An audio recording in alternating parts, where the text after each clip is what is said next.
What I thought, honestly, we were coming to an assembly to highlight the work of Fairland Elementary School, joined by all of our leaders in MCPS, our superintendent, our state superintendent. So that is what my thought was, just looking at all the work that we've been doing and celebrating the work of Fairland Elementary. All right, so that's what you thought was going to happen, and then it started. The assembly happens, and there's an award, and then it's for you. How'd you feel? I was shocked. I was speechless. I couldn't move in the beginning because never would I have ever dreamed of a moment like it is now.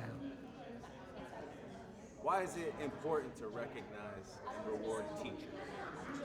It's important because teachers labor so much throughout the year. It's beyond contractual hours. Teaching requires a compassionate commitment.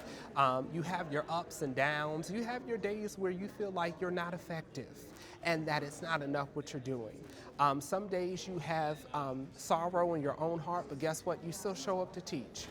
Some days it's the odds that are against us, the things that are the external stimuli that we cannot control, that students face in their homes. And so it's always good to acknowledge the work that teachers go above and beyond for their students because they care.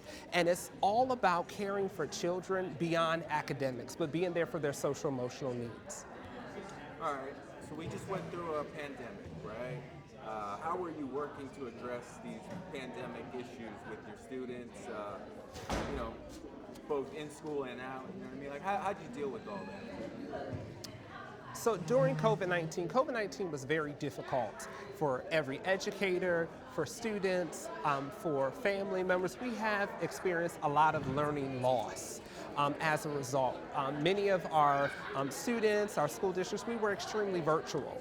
And so we had to think creatively what we could do that would, one, increase engagement, that two, would retain students, to get them to be in front of the computer.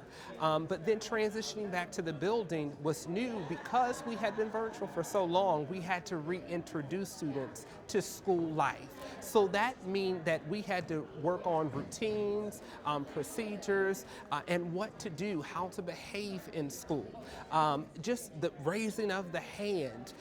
We had to even work on handwriting because students were typing a lot because they were sitting in front of a computer. We also had to address the social needs, not being with friends and with peers on an everyday basis. So we had to reintroduce students to school life. And also the separations, for some, it increased anxiety because they were not here. Because our students love to come to school.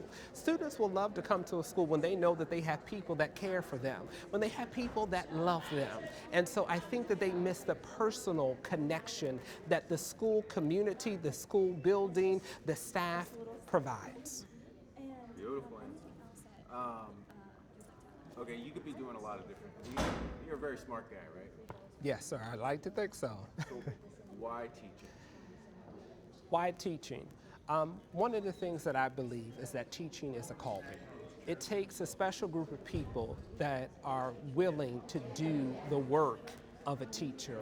But being in this profession, you have to have a love for children. And so I've always wanted to be a teacher ever since I was a little boy. I would always idolize all of my teachers in elementary, middle, and high school. It always looked easy in the work that they did. You never knew that they were faced with any challenges because they always had a positive attitude. They always had a friendly smile. They always created a warm classroom environment where I realized that I was comfortable.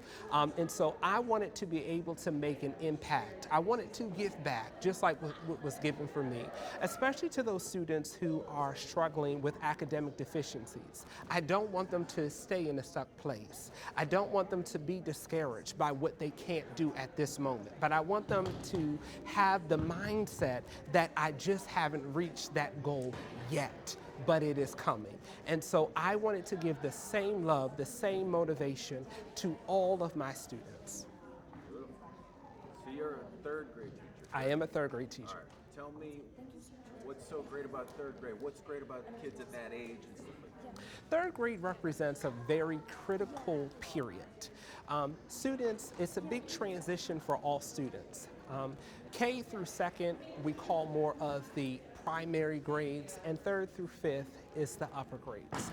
And so there's a big shift. There's a shift in demand of curriculum and content and what students are expected to do. Oftentimes, parents say, well, this is different for my child, or the grades are different. And we know that it becomes greater demands because third grade is where they really begin to become a testing grade and where there is more held accountability on data. And so that's the biggest difference for students when they develop and matriculate into that shift.